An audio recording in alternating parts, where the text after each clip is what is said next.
எல்லாருக்கும் வணக்கங்க. உங்கள் எல்லாரையும் 666 மந்த்ரா யூடியூப் சேனல் வாயிலாக மறுபடியும் சந்திக்கிறதுல எனக்கு ரொம்ப சந்தோஷம். தொடர்ந்து நம்மளுடைய சேனல் வாயிலாக ஆன்மீகம் சார்ந்த நிறைய பதிவுகளை பதிவேற்றம் செய்து கொண்டிருக்கிறோம். உங்களுடைய மேலான ஆதரவும் நமக்கு தொடர்ந்து கிடைத்து கொண்டே இருக்கு. ரொம்ப சந்தோஷம். அந்த வகையில் இன்னைக்கு நாம் பார்க்கக்கூடிய ஆன்மீக தகவல் என்ன அப்படின்னு பார்த்தா, குபேர சம்பத்தை உங்களுக்கு அருளக்கூடிய ஒரு எளிமையான பரிகாரத்தை பற்றி தான் நான் இந்த வீடியோவில் சொல்ல போகிறேன். குபேர கடாட்சம் பெறுவதற்கு உண்டான நிறைய வழிபாட்டு முறைகள், பரிகாரங்கள் ஆகியவற்றை நாம் தொடர்ந்து பார்த்துட்டே வரோம். குறிப்பாக சொல்லணும்னா, குபேர காலம் என்று நாம் ஒரு நேரத்தை சொன்னோம். வாரந்தோறும் வரக்கூடிய வியாழக்கிழமைகளில் மாலை 5 மணியிலிருந்து 8 மணிக்குள் இருக்கும் அந்த 3 மணி நேரத்தை நாம் குபேர காலம் என்று சொல்லுவோம். இந்த 3 மணி நேரத்தில் நாம் குபேர பகவானை வழிபாடு செய்வதின் மூலமாக குபேர எந்திரம் வரைந்து வழிபாடு செய்யலாம், லக்ஷ்மி குபேர பூஜை செய்யலாம், நெய் விளக்கு போட்டு குபேரரை வழிபாடு செய்யலாம். இந்த மாதிரி நிறைய முறைகளில் நாம் குபேரரை வழிபாடு செய்கிறதுனால பரிபூர்ண லக்ஷ்மி கடாட்சம் கிடைக்கணும். நாம் ஒரு பதிவை முன்னாடி நம்ம போட்டிருந்தோம். நிறைய கமெண்ட்ஸ் பாசிட்டிவாக வந்தது. பிகாஸ் எங்களுக்கு இந்த குபேர காலத்தை பற்றி தெரியாது, இப்போ நீங்கள் சொல்லி தான் தெரியுது. நாங்கள் இனிமேல் வாரந்தோறும் வர வியாழக்கிழமைகளில் இந்த குபேர காலத்தை நாங்கள் நிச்சயமாக பயன்படுத்தி நாங்கள் பயனடைகிறோம் அப்படின்னு சொன்னாங்க. இந்த மாதிரி நிறைய தகவல்களை நம்மளுடைய சேனலில் உங்களுக்காக நாம் சொல்லிகிட்டே இருக்கிறோம். இப்போ இந்த குபேர சம்பத்து அதிகரிப்பதற்கு நான் ஒரு எளிய ஒரு பரிகாரம் நான் சொல்கிறேன். அவசியம் செஞ்சு பாருங்கள், நல்ல ரிசல்ட் கிடைக்கும். அதுக்கு முன்னாடி குபேரர் அப்படிங்கிறவரோட ரோல் பார்த்திங்கன்னா செல்வங்களுக்கு எந்த மாதிரி இருக்கும் அப்படின்னா, அதாவது செல்வங்களின் அதிபதி அப்படின்னு பார்த்தா லக்ஷ்மி மாதா தான். அவங்க தான் பார்த்திங்கன்னா இந்த பணம், நகைகள், இது எல்லாத்துக்குமே சொத்து சுகங்கள், இந்த மாதிரி எல்லா விதமான செல்வங்களுக்கும் அதிபதி யாருன்னா லக்ஷ்மி தேவி. லக்ஷ்மி தேவியினுடைய செல்வங்களின் ஒரு செல்வமான இந்த ஆடம்பர செல்வம், அதாவது நகைகள், பணங்கள், இந்த செல்வங்களுக்கு காப்பாளர் யாருன்னா குபேரர். லக்ஷ்மி கடாட்சம்ங்கிறது வெறும் பணம் சம்மந்தப்பட்டது மட்டும் கிடையாது. ஒரு சந்தானம் ஏற்படணும், வீட்டில் குழந்தை பிறக்குதுனாலே அது ஒரு லக்ஷ்மி கடாட்சம் தான். நீங்கள் உடல் ஆரோக்கியமாக இருக்கிறீங்க அப்படின்னா அது ஒரு லக்ஷ்மி கடாட்சம். நீங்கள் வீரமாக துணிச்சலாக இருக்கிறீங்கன்னா அது ஒரு லக்ஷ்மி கடாட்சம். அஷ்டலட்சுமி, லக்ஷ்மிக்கு மொத்தம் 8 வகையான குணங்கள் இருக்குது. இந்த 8 குணங்களையும் 8 செல்வங்கள் அப்படின்னு சொல்கிறோம். அதில் இந்த செல்வலக்ஷ்மி, மகாலட்சுமி அப்படிங்கிற இந்த சொரூபம்தான் இந்த பணம், நகை, தங்கம் ஆகிய மனிதன் உல்லாசமாக ஆடம்பரமாக வாழ்வதற்கான சுகங்களை அளிக்கும் லக்ஷ்மி. அந்த தாயினுடைய அந்த செல்வங்களின் காப்பாளராக இருப்பவர், அது கணக்கு வழக்குக்காரர் அப்படின்னு குபேரரை சொல்லலாம். இன்னும் சொல்லணும்னா, இப்போ என்கிட்ட நகை இருக்குது, இந்த நகையை நான் ஒரு 100 பேருக்கு கொடுக்கலான்னு விரும்புகிறேன் அப்படின்னா, என்னோட அசிஸ்டண்ட் ஒருத்தர் இருப்பார், அவர்கிட்ட கொடுத்து நீ இந்த 100 பேருக்கும் நான் செலக்ட் பண்ணிட்டேன், செலக்ட் பண்ண இந்த 100 பேருக்கும் நீ இதை கொடுத்துருன்னு சொல்லும்போது, என்னோட காப்பாளர் அந்த 100 பேரில் ஒருத்தருக்கு அதிகமாக கொடுக்கலாம், ஒருத்தருக்கு 2 காசு கொடுக்கலாம், இன்னொருத்தருக்கு 1 காசு கொடுக்கலாம், இன்னொருத்தருக்கு அரை காசு கொடுக்கலாம். இப்படி அவர் அந்த 100 காசையும் 100 பேருக்கு கொடுப்பார். இப்போ நாம் லக்ஷ்மியையும் நம்ம சந்தோஷப்படுத்தணும், லக்ஷ்மி மூலமாக செல்வம் வாங்கி கொடுக்கக்கூடிய குபேரரையும் நாம் சந்தோஷப்படுத்தணும். குபேர கடாட்சம் இருந்தால் தான் லக்ஷ்மி கொடுக்குற செல்வம் நம்மக்கிட்ட முழுமையாக வரும். பல நண்பர்கள் லக்ஷ்மி தேவியை மட்டும் வழிபாடு செய்கிறீங்க. கட்டாயமாக எப்பயுமே லக்ஷ்மி வழிபாடுங்கிறத தனியாக செய்யாமல் குபேர வழிபாட்டையும் சேர்த்து செய்யுங்க. அதான் லக்ஷ்மி குபேர பூஜைன்னு அதுக்கு பேர். எப்படி பிள்ளையாரை வணங்காமல் எந்த தெய்வங்களையும் நாம் வேண்டக்கூடாதோ, அதே மாதிரி குபேரரை வணங்காமல் லக்ஷ்மி தேவியை நாம் பிரார்த்திக்கிறதுங்கிறது முழுமையான பலன்களை கொடுக்காது. குபேரர் அப்படிங்கிறவர் கடுமையான சிவபக்தர். சிவபெருமானிடம் கடுமையான தபம் இருந்து அந்த குபேர அந்தஸ்தை அவர் பெறுகிறார் அப்படின்னு சாஸ்திரங்கள் சொல்லுது. அந்த குபேர கடாட்சத்தை நம்ம பெறுறதுங்கிறது ரொம்ப எளிமையானது, ரொம்ப ரொம்ப எளிமையானது. இன்னும் சொல்லணும்னா, சாதாரணமாக வீட்டில் நெய் தீபம் ஏற்றுனீங்கன்னாவே குபேர கடாட்சம் உங்களுக்கு கிடைச்சிரும். குபேர கடாட்சம் நம்மளுக்கு கிடைக்கணுங்கிறதுக்காக பெரிய பெரிய பூஜைகள்லாம் செய்யணுங்கிறது இல்லை. சுத்தமான நெய்யில் விளக்கேற்றிக்கிட்டு வந்தீங்கன்னாவே டெய்லி குபேர கடாட்சம் ஆட்டோமேட்டிக்காக உங்களுக்கு வந்து சேரும். ரெண்டாவது விஷயம் என்ன அப்படின்னு பார்த்தீங்கன்னா, இந்த நெல்லிக்கனி, மலை நெல்லிக்காய்ன்னு சொல்லுவோம் இல்லையா, பெரிய நெல்லி. இந்த நெல்லிக்கனி பார்த்தீங்கன்னா குபேர கடாட்சம் நிறைந்த ஒரு பொருள். நெல்லி மரத்தில் விஷ்ணு இருக்கிறாள், விஷ்ணு இருக்கும் இடத்தில் லக்ஷ்மி இருப்பாள், லக்ஷ்மி இருக்கும் இடத்தில் குபேரர் இருப்பார். ஸோ இந்த 3 பணம் தரும் செல்வம் தரும் தெய்வங்களும் ஒரு சேர இருப்பது நெல்லி மரம். அதனால தான் வீட்டில் ஒரு நெல்லி மரத்தை நட்டு வச்சு வளருங்க அப்படின்னு சொல்கிறது. இந்த நெல்லி மரம் வளர வளர வளர வளர குடும்பத்தில் சந்தோஷம் வளரும், செல்வம் வளரும், சௌபாகியம் வளரும். சரிங்களா? இந்த நெல்லி மரத்துக்கு அடியில் குபேரர் வாசம் செய்கிறதா ஐதீகம். நெல்லியில் பெருமாள், லக்ஷ்மி, குபேரர் 3 பேர் இருக்காங்க. பட் நெல்லி மரத்துக்கு அடியில் குபேரர் வாசம் செய்வதாக ஐதீகம். அதனால் எப்பயுமே நெல்லி மரத்தை நீங்கள் வியாழக்கிழமை நாள் அன்னைக்கு இந்த குபேர காலத்தில் நெல்லி மரத்தை வலம் வழிபாடு செய்கிறீங்க அப்படிங்கிற பட்சத்தில் நினைத்த செல்வங்கள் அத்தனையையும் நம்மால் அடைய முடியும். நாம் கேட்கும் அத்தனையும் குபேரனின் அருளால் நம்மளுக்கு கண்டிப்பாக வந்து சேரும். சரிங்களா? அதே மாதிரி துளசி வழிபாடு எப்படி குபேர வழிபாடாகப்பட்டது இந்த நெல்லி மரத்தில் இருக்கோ, அதே மாதிரி துளசி வழிபாடு செய்கிறீங்க அப்படின்னு சொன்னால் அங்கே குபேர கடாட்சம் நிறைந்து இருக்கும். குபேர கடாட்சம் பெறுவதற்கு எண்ணற்ற வழிகளில் துளசி வழிபாடும் நெல்லி மர வழிபாடும் மிக மிக இம்பார்ட்டன்ட். இன்னும் சொல்லணும்னா, பசும் பால் இருக்கு இல்லையா, அதை வெள்ளிக்கிழமை நாள் அன்னைக்கு சுக்கரஹோரையில், அதாவது காலை 6 மணியிலிருந்து 7 மணிக்குள் இந்த 1 மணி நேரத்தில் இந்த பசும் பாலை எடுத்துகிட்டு போயிட்டு சும்மா கொஞ்சோண்டு ஒரு கால் டம்ளர் போதும் அந்த துளசி செடிக்கு ஊற்றணும். இதுக்கு பேர் பால் வார்ப்பது, துளசி செடிக்கு பால் வார்ப்பது அப்படின்ட்டு இதுக்கு பேர். இதை நீங்கள் செஞ்சீங்க அப்படின்னு சொன்னால் குபேர கடாட்சம், குபேர சம்பத்து உங்களிடம் வந்து சேரும். சரிங்களா? இந்த பரிகாரம் இல்லாமல் இன்னொரு விஷயம் இருக்குது. என்னென்னா, குபேரர் யாருன்னா லக்ஷ்மியினுடைய செல்வங்களின் காப்பாளர். அதாவது பார்த்தீங்கன்னா கணக்கு வழக்கு பார்க்குறவர். சேமிப்பின் கடவுளாக குபேரர் தான் இருக்கிறார். அதாவது உங்களுக்கு பணம் வேணும்னா லக்ஷ்மியை வேண்டணும், அந்த பணத்தை நல்லபடியாக தக்க வைக்கணும்னா குபேர பகவானை வேண்டணும். எந்த ஒரு மனிதன் பணத்தை சேமிக்க தொடங்குகிறானோ அங்கு குபேர கடாட்சம் இருக்கும். சார், இது நாள் வரைக்கும் எனக்கு பணம் சேமிக்கணுங்கிற ஒரு ஹேபிட்டே கிடையாது சார்.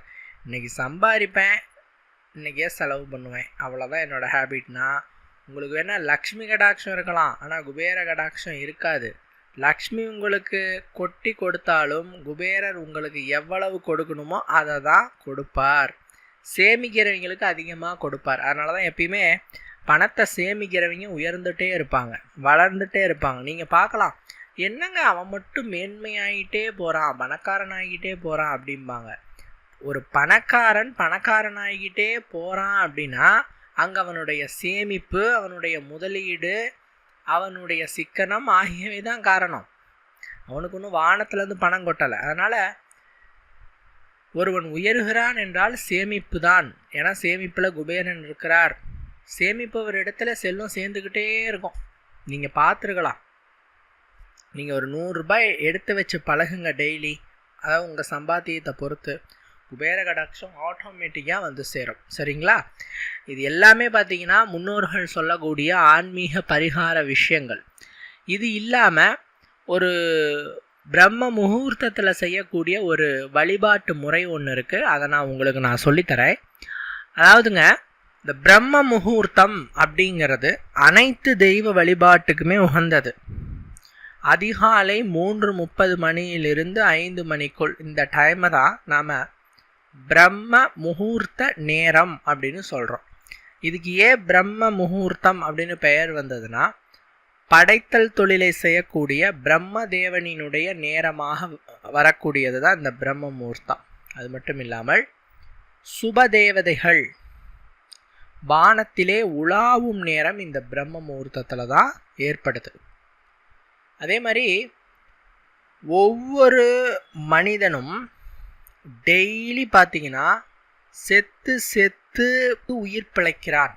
எப்போனா காலையில் ஒருத்தன் கேட்டானா, சார் மரணம் எப்படி சார் இருக்கும் அப்படின்ட்டு. டெய்லி தூங்குறோம் இல்லையா, அப்படி தான் இருக்கும். சொல்லுவாங்க இல்லையா, தூங்கி எழுந்திரிச்சாதான் நம்ம இருப்போமான்னு தெரியும் அப்படின்ட்டு. அதனால் டெய்லி இரவில் அந்த இறப்புங்கிற நிலையை நாம் அடையிறோம். காலையில் அந்த பிரம்மன் மறுபடியும் நமக்கு உயிர் கொடுக்குற மாதிரி. அதனால தான் பிரம்ம முகூர்த்தம். டெய்லி மனுஷன் காலையில் என்ன பண்ணுறான், புதிதாக பிறக்கிறான். அதனால தான் பிரம்ம முகூர்த்தம். ஸோ பிரம்ம முகூர்த்தத்தில் தான் நாம் எழுந்திருக்கணும். ஆனால் இன்றைக்கி நம்ம பிரம்ம முகூர்த்தத்தில் எழுந்திருக்கிறோமா? எங்கே சார், சூரியன் உதிச்சு உச்சிக்கு வரும்போது தான் சார் லைட்டாக நகருவேன் பெட்டில் விட்டு அப்படின்னு சொல்கிறீங்க தான் இன்றைக்கி ஏகப்பட்ட பேர். பிரம்ம முகூர்த்தத்தில் எழுந்திரிச்சா அந்த பிரம்மதேவனின் அருளோடு குபேர சம்பத்து கிடைக்கும்.